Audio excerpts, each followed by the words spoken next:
So, how long were you and Victor married before the two of you decided that it was time to leave? And what was it in particular that prompted you to decide to leave the Soviet Union? Yes, we were married for 7 years.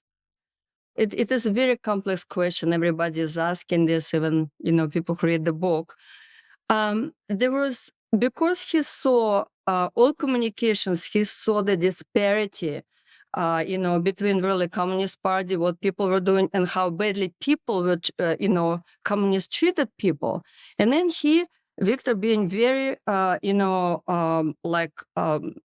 had to know everything. So he went and tried to get communist theory at the library, and they wouldn't give it to him. So even the theory was hidden. What they took from communist theory only banners, like banners which will be, useful to convince people. And Lenin realized that by controlling media, you control population. And so just because we start seeing a lot of things and disparities, and of course, you always have personal stories.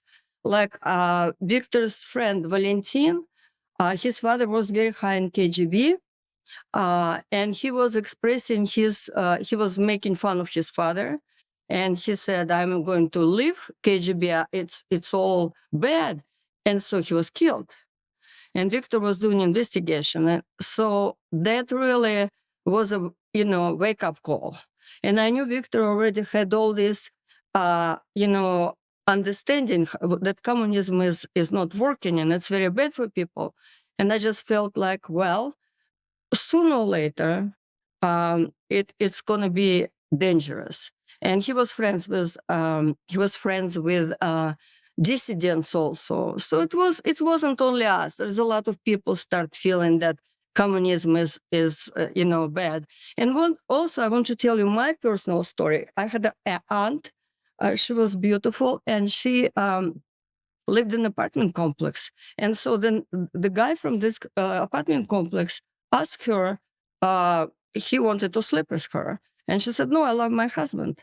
So he wrote a letter to the KGB that she said something bad about Stalin. So at night, they came and arrested her. So she's arrested for a few months. Children with family scrapped every money, everything we had to say to take her out. So she comes back, but the husband doesn't want her anymore because she's now tainted. She's now canceled. She's not. He cannot have good career now. So this was communism. This was like, and millions of people, of course, were killed. We all knew this, and all these factors contributed to our decision. I understand it was quite a challenge for, after you've made this decision, it was quite a challenge for Victor to make contact with the U.S. in Moscow, and he had to find another way. It was just impossible. He will go there, and I'm like, I'm just praying, like, is he going to come back? It was just really dangerous. He tried many different times, and he couldn't get anything. But what is interesting, Victor comes back home and tells me, I'm looking in the streets now as a spy. And he said, this is so, it was something inside changed. It was horrible. So the breakthrough was when he went to Warsaw, Poland. He escaped from the Soviet embassy and got into American embassy. And it was Halloween. We've never heard about Halloween. It just was a coincidence. And it was good because he could put the hat and glasses and everything.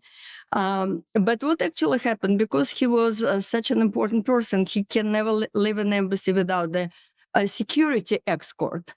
So he went with this security escort to see the movie.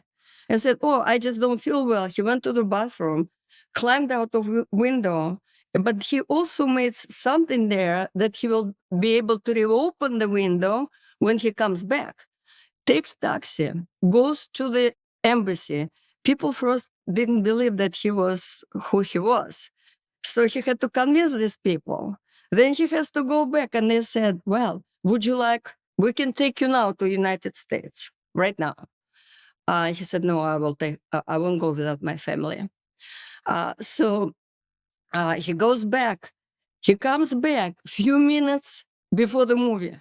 So this guy thought that Victor was watching movie, just went to the bathroom a couple times. So it was just amazing timing, everything. But I think what he does, his mind was such an analytical. He calculated every minute. Everything was prepared. There was no room for mistake. That was happened. So it was very successful. And then I'm waiting for him. Obviously, we have no communications. We're not allowed. When he goes abroad, we're not allowed to any communications except letters. And so I'm meeting him at the train station.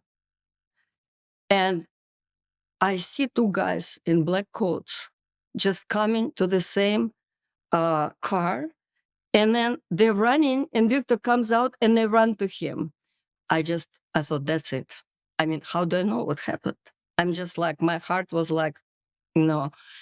And then later I learned they just wanted some parcel, and they just wanted to be friends with him. But this was the moment I understood it's not a game.